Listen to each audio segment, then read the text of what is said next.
happened to Wyoming Cowboy? Well, we're out here in Wyoming out here, going west on 80 out here. And you can see a couple accidents out here. And truck over here, the median here. And then there's one over there. And we're driving on snowpacked and ice. And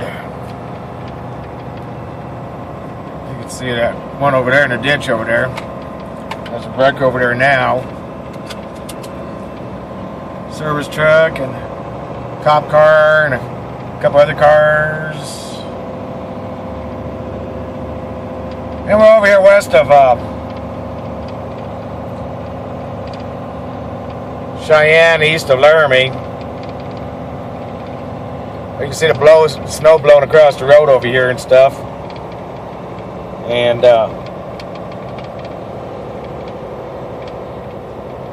eastbound and westbound traffic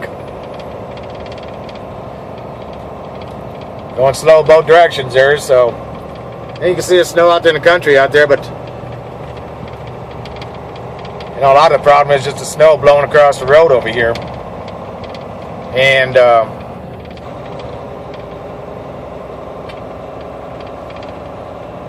salt shakers out there going west over here.